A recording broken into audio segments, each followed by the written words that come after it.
Well, first of all, that's an amazing reflection, getting to the heart of your work.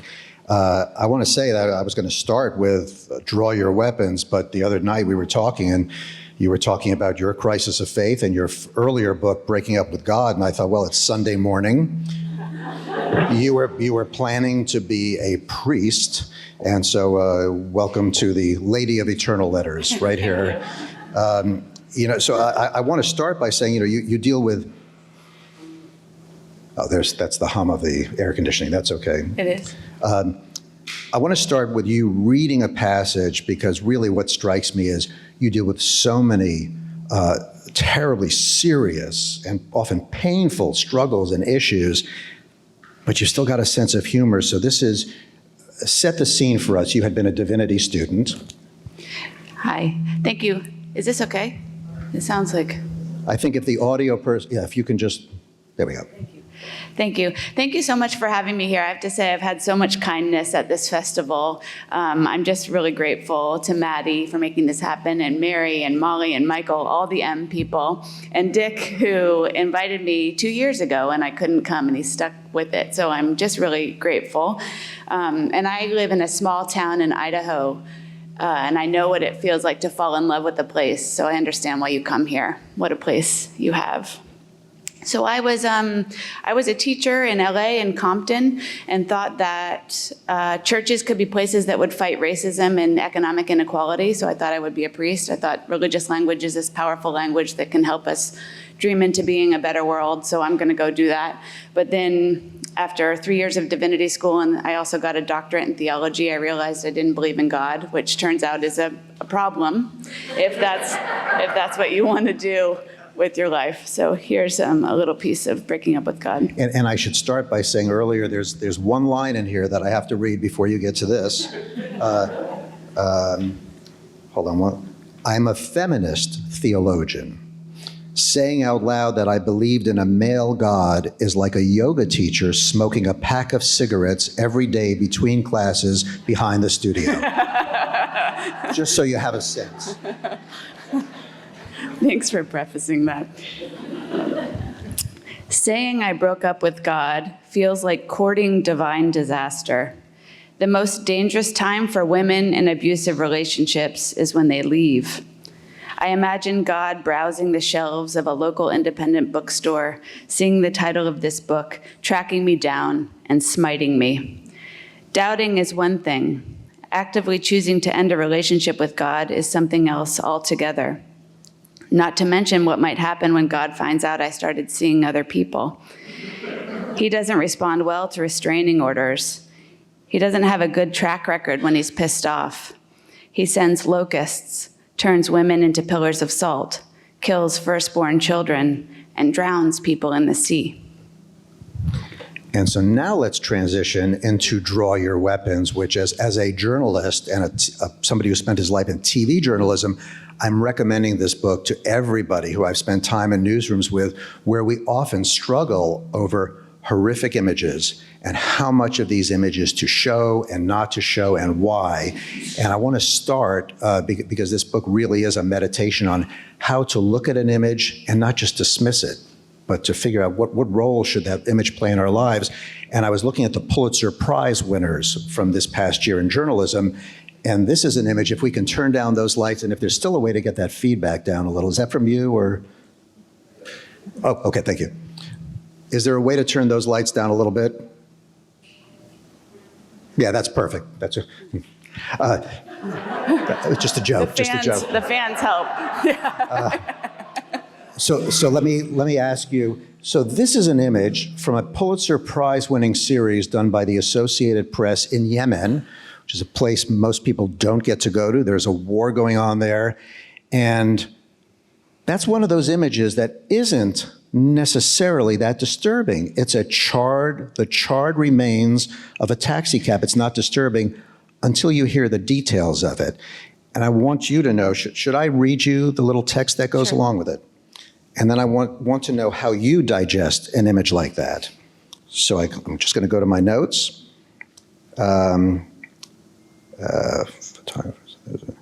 Well, you know what? I thought I had those handy. Hold on one moment. Here we go. Perfect.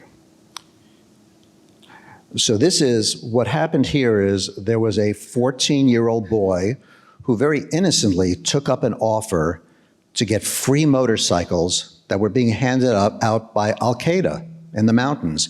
And he just wanted that motorcycle. And he took this journey in the morning to get this motorcycle. And when the father realized what had happened, the father set out on this dangerous journey to find his son. And then at one point, American military saw the image of this speeding taxi that this father was driving and hit the button, sent the drone. The father and the passengers who were helping him were killed. What do you make of that? How do we digest that?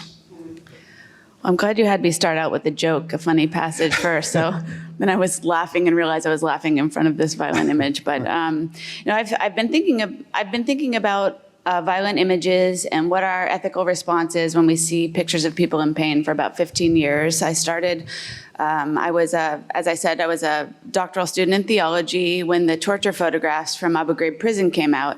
And at that time, I was writing a dissertation on imagination. I wanted to see how imagination could help us envision the better world that we wanted to bring into being. I thought you had to first be able to picture what you wanted the world to look like before you could begin to engage in action to bring into being that world. And when those pictures came out, they were being referred to as crucifixion images. And I thought, what is happening here? Why are these torture photographs being talked about as crucifixion images? And how is this story about Jesus, a story that violence did something salvific, that he had to be killed to save the rest of us? How does that influence how people see torture, which is talked about similarly, that we have to do harm to some bodies to save other bodies? And in those particular pictures, it's the bodies of Muslim men that are being harmed to so-called save Americans. So I started thinking about violent images that way when I saw those. And that eventually led me into drones because I taught at an art school for about 5 years in Portland, and I became obsessed with photography and the fact that we can never trust the images that we see. We've never been able to trust them.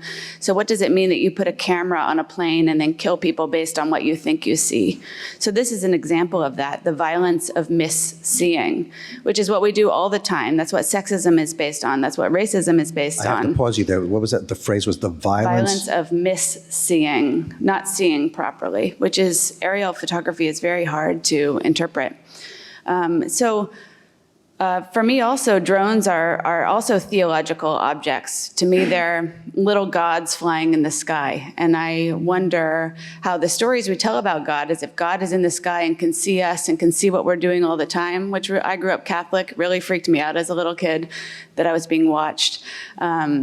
How drones mimic that. They watch and they punish and they kill those who don't believe properly or who don't behave properly or don't live the way that we think properly. So I started thinking about drones both as the violence of misseeing. I wanted to know what does it mean to use a photograph to kill? What are we doing? And then this theological argument. So this image kind of captures all of those. It's misseeing, it's killing people that we didn't mean to kill because we've determined they were the enemy. And it's about that idea of watching all the time and how you respond to that, as we're all, under the drone's shadow in some ways, and we're all piloting the plane. So how do you think about that, and what is our responsibility? And this is one of these cases where if you read Sarah's book, Draw Your Weapons, I really do think you will notice images like this in the daily course of your lives and think a little harder. And, my reaction going into the drone story before I read your take on it was, there is a positive side of drones. It saves a lot of lives of American soldiers in many cases. And so on balance, I thought, well, maybe it's okay. And then you really hit me with a story from the Bible, which again, drawing on your theology background. And I want you to tell me how the story of Abraham and Isaac. Hans, does Sarah need to give you a little background on the story of Abraham and Isaac, the sacrifice of Isaac? Or does everybody know it? I can't interpret what that response was. Remind you. Remind us, Okay. yes. So A brief Abraham. reminder, and then if you could read your paragraph from the book. Thank you. So Abraham and Isaac is a story in the Bible where Abraham is asked by God to prove his faith by sacrificing his son Isaac, who was a grown man at the time, and he brings him up the mountain. He has Isaac carry the wood. He's going to be a burned offering to God. And then at the last minute, he sees a ram caught in the thicket and decides he's not supposed to do that. And again, as a child, I was a really weird little kid. I was doing lots of thinking like, this is not a version of God I want to believe in. I had later a professor who said, sometimes the most faithful thing you can say is no. And I always worried about Isaac. I thought, okay, this is told as this kind of victorious story about not doing violence, but to me, the damage was already done to his son. And I always wondered, like, what did they talk about on the way down the mountain? But I was thinking about that time, the slowness of that walk up the mountain and the slowness of binding the person you love most, and how it was that slowness that allowed him to realize he'd made a mistake. So this is what I wrote. What if instead of a knife, Abraham had used a drone? Imagine him in a windowless room in the desert, watching several screens at once. There he is, he says, and points to the monitor that shows his son. He does not see the ram. There is no time to change his mind. That really transformed my perspective on that. You know what? If I can get Janet to just switch the image, and if we could turn down those lights a lot, for just a moment. Thank you for changing the lights. This is incredible. Janet is working the computer. Now it's running back to work the lights. Thank you very much. This is a low-budget library. We need your help. We really do. There's a lot of fundraising that's required to keep this library afloat. So if anybody wants to, please inquire. Thank you. So this image, it's sort of a happy-looking image. Please tell me what you notice in this image before we give people what was your phrase? The unseen? The violence of misseeing. The violence of missed seeing. But tell us what you see here and what strikes you. Well, can I say what the image is? You can say whatever you okay. like. Yeah. So this is a photograph of this is a partial photograph of a lynching, and I am never comfortable showing lynching photographs. And Michael chose this one and cropped the bodies out, which I'm grateful for. I don't show those images. And it's the lynching of Thomas Shipp and Abraham Smith in 1930 in Marion, Indiana. And I wrote about this image in the book, and I've been thinking about what our responsibility is when we see images of violence for, like I said, 15 years. And when I saw this image, I noticed the woman in the foreground, and to me, she looks kind of like me. And she's holding the hand of the man behind her. She's wearing this dress. Crowds used to gather at the lynchings of Black Americans to watch and have picnics. And there used to be photographers there who would take pictures, and then you could buy the pictures for 10 cents or something like that. And they would send the picture postcards around to friends to celebrate this violence that had been done.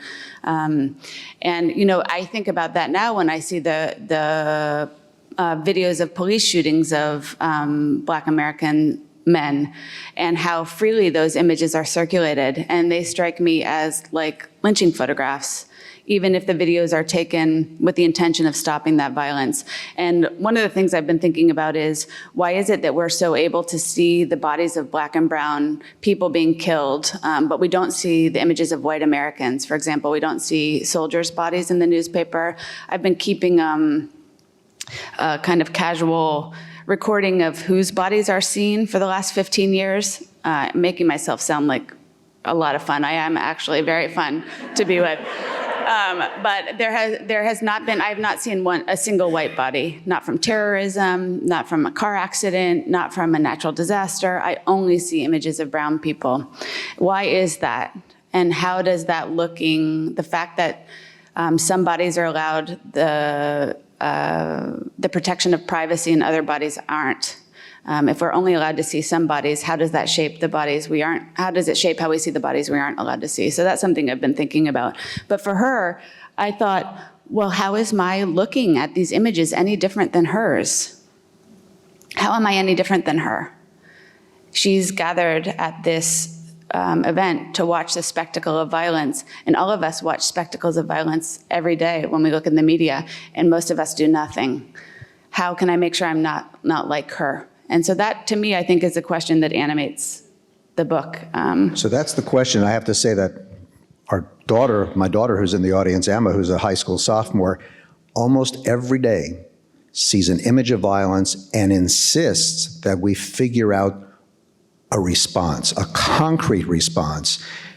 And when I told her what your book was about, she was looking for the answer. I mean, she was really looking forward to hearing, what do you do about an image like this, or the charred out remains of that cab, or an image that we might see from a school shooting tomorrow? What do you do, and how do you assess what you do? And Michael gave me a hint that he was going to ask me that, what do you actually do? And that's a student, I taught at an art school, and my poor students, I would show them image after image after image after image, and they were like, yeah, but what do we do? And for a long time I said, I don't know. I actually don't know. And I want Draw Your Weapons as a meditation. There's lots of white space because I wanted it to be an invitation for people to think. I didn't want it to be a polemic.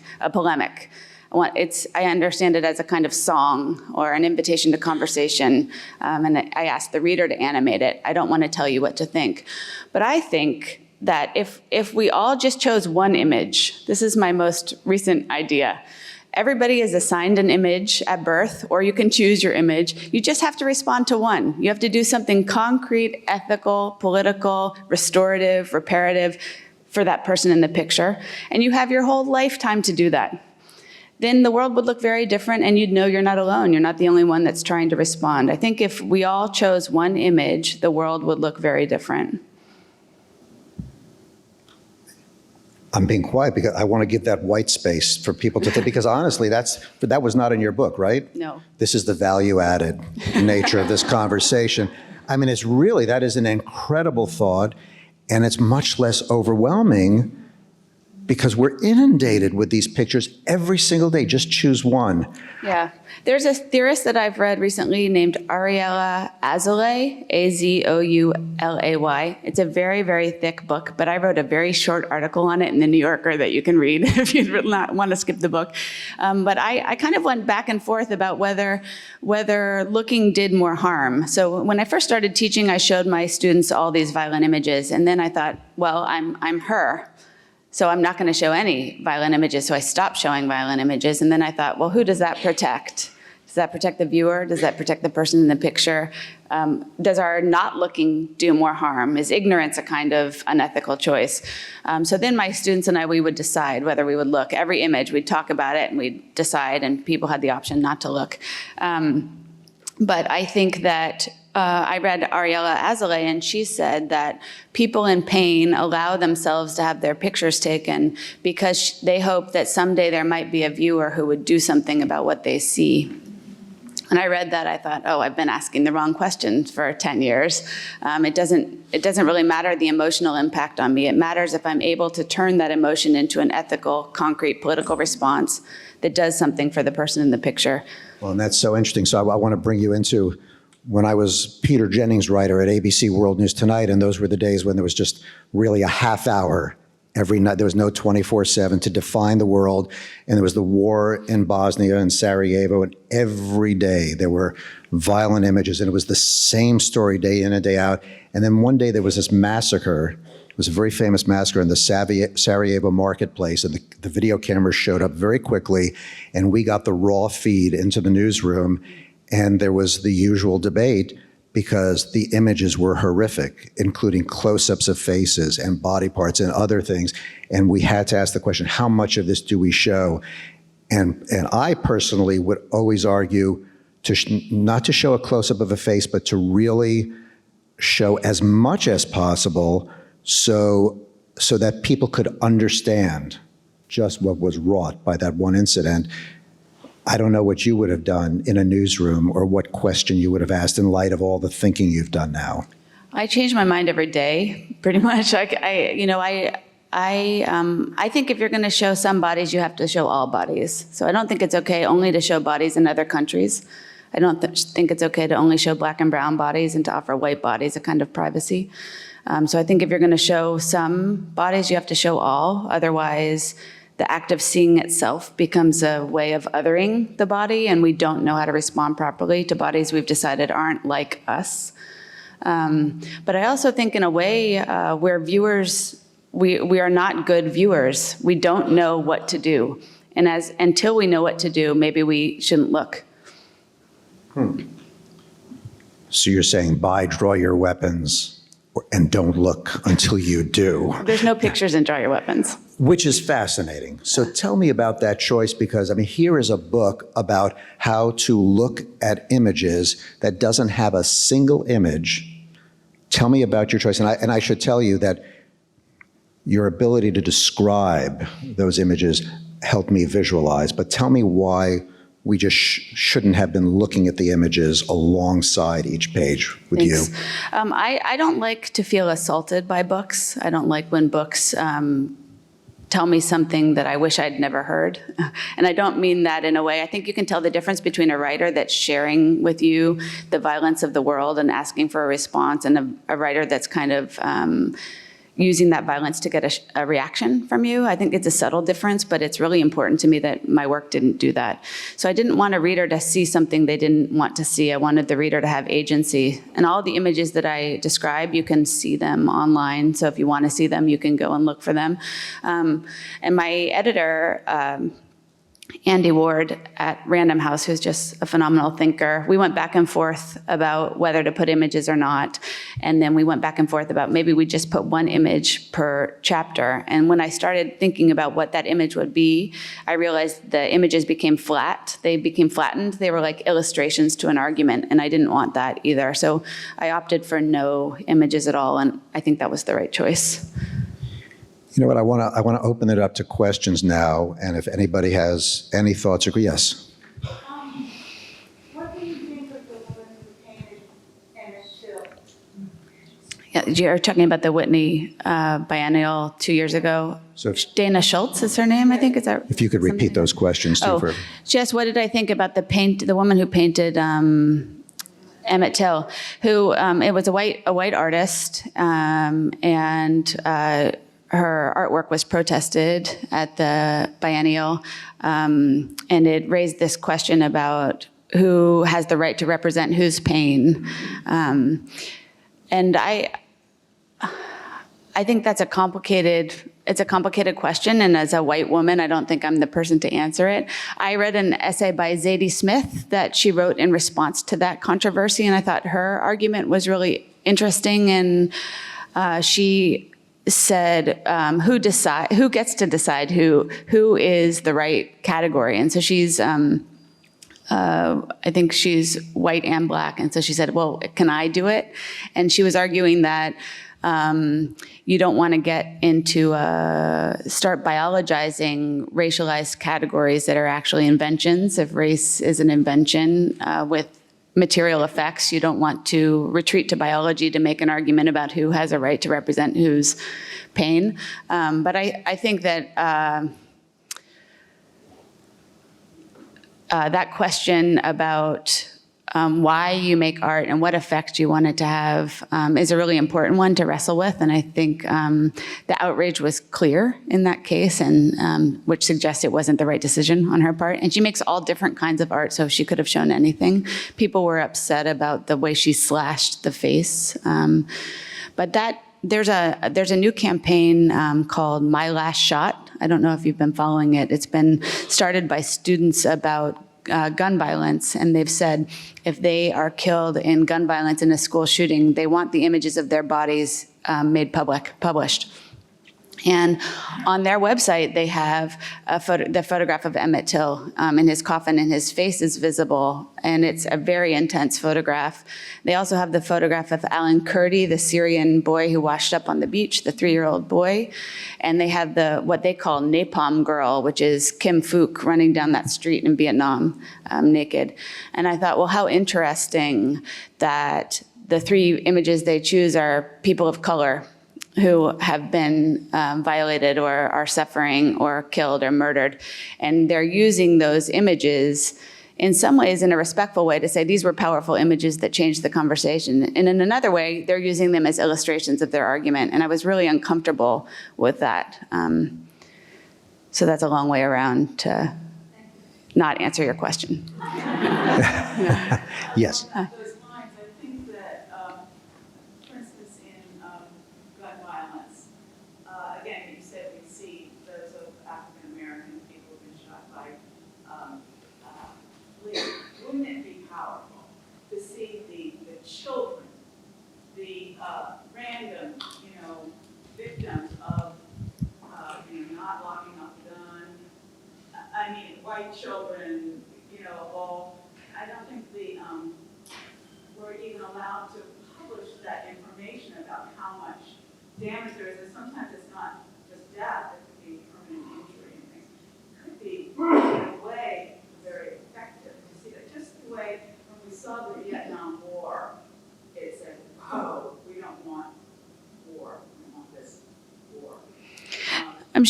She asked if what wouldn't it be effective to see victims of gun violence, of not just victims of police gun violence, but all disfigurement and white children and black children, all the people that are harmed by guns. And I think yes, in some ways, but I think as long as we have this racist lens that determines whose bodies we see and whose we don't, we're not going to get better at looking at images of violence. And we see images of violence all the time that do nothing. We're in this huge long war. We've seen all kinds of bodies of Iraqis. We've seen bodies of the people in Afghanistan. We see people killed by the police. We see images of gun violence and war violence all the time. And for the most part, we do nothing. So what can we do? I think you should choose one image and do something. I mean, for me, the image was the hooded man from Abu Ghraib. I think people are familiar, the man with the hood on his head, and he's wearing the blanket, and his body's attached to electrodes. And, I have spent the last 15 years trying to end torture. I haven't done a very good job, it's still going on. But I think if you pick one, it feels less overwhelming in that way, and all violence is connected to other kind of violence, whether you're picking up racist violence, environmental violence, sexist violence, war violence. It's all connected. It's all about our refusal to see other beings as beings with life as valuable as ours.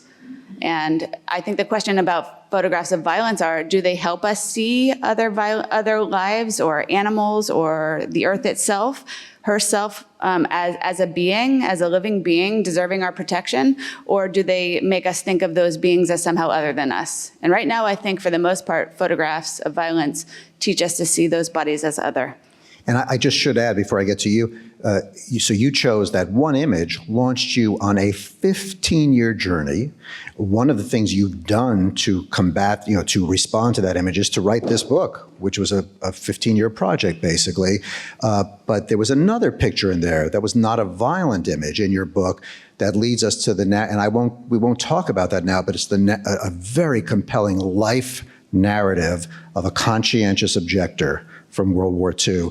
I just urge you, this is not simply a theoretical, analytical, how to look at an image. There is an incredible narrative in that book. So I just want to let people know that. Thank you, Michael. And then, yes, your question. Thanks for speaking today.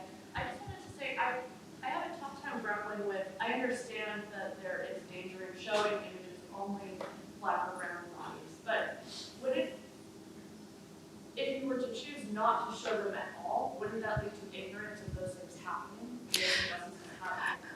So that's a great question, and I was in the classroom. We were debating this exact question, and I had a white woman student and a black woman student. And the white woman said, we were talking about who the images belong to and who should get to see them. And the white student said to this black woman in the room, I think they belong to you. They belong to black communities, and you get to decide whether these images are made public or not. And the black woman said, we don't need images. We already know that this is happening. People that I love are being killed all the time. I feel at threat all the time. These images are for you. And I thought, holy shit, my whiteness blinds me all the time in ways that I cannot see. You know, it trails behind me.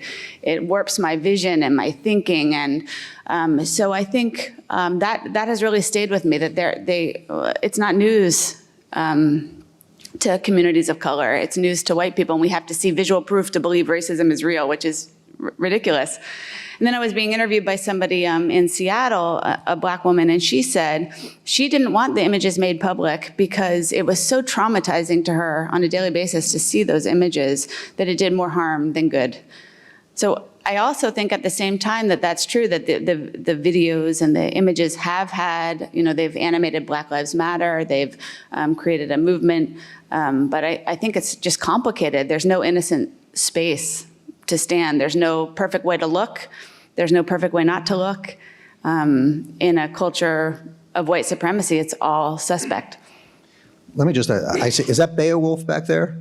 All right, so, you know, we have authors who come together here, which is an amazing thing of the Nantucket Book Festival. So Beowulf, pronounce your last name for me.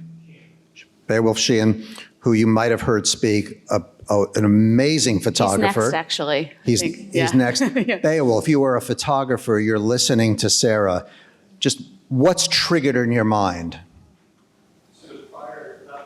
Just to, you know, Sarah's mandate, she's urging us now, just one image. Is there one image you've ever taken, or can you even visualize it where you would want to point your camera now in light of just anything that's been said?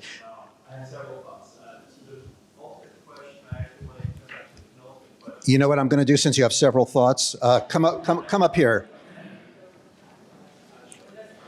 This is, I mean, seriously, when you get like great minds together, the ideas that come out are sometimes, yeah, this better be good.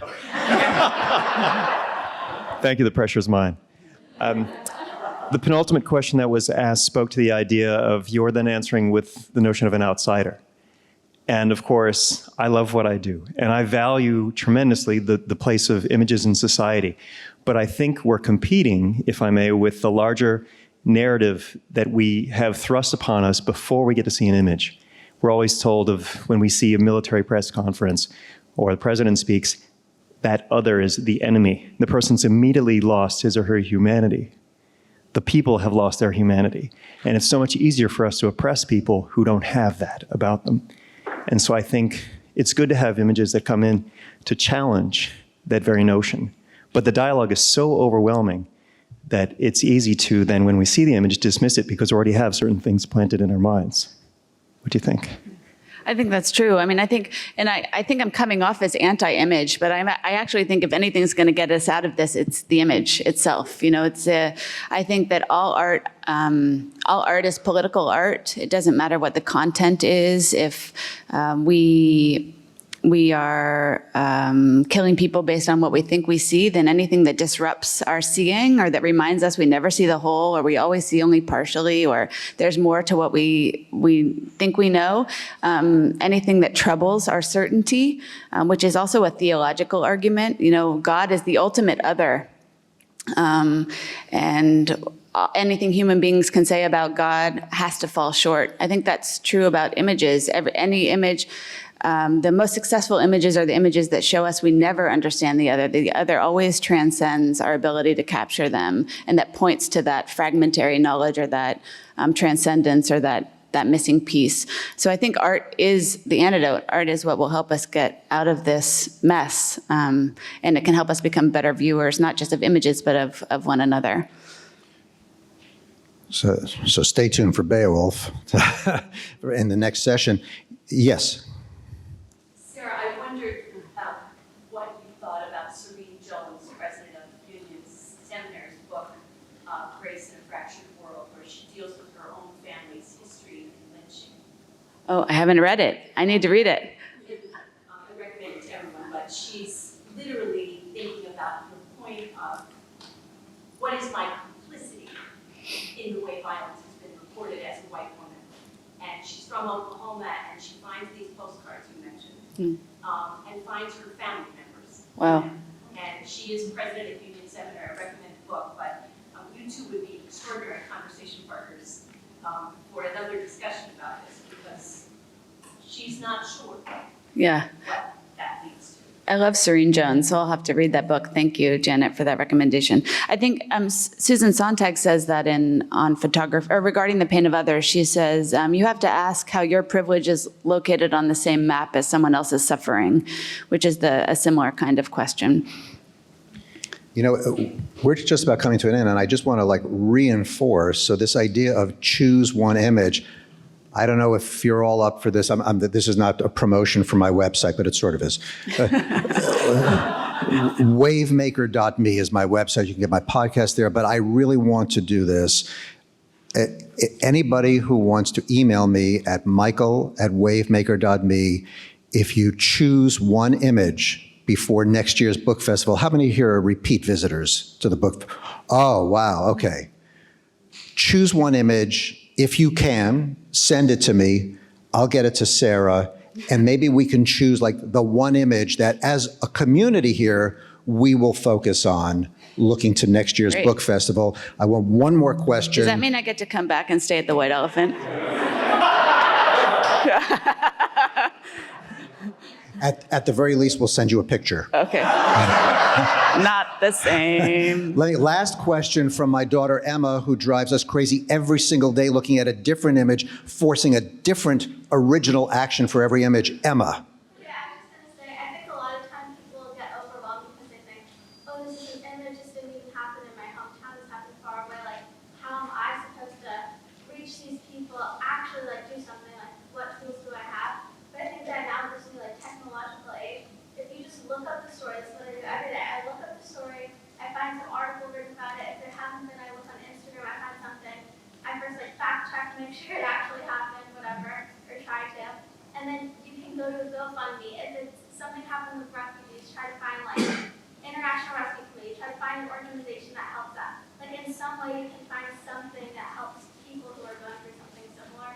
And I just think you can always find something. You can even start your own GoFundMe. So there's always, with technology, you can always find something. Great. That's hopeful. Yeah. Wow.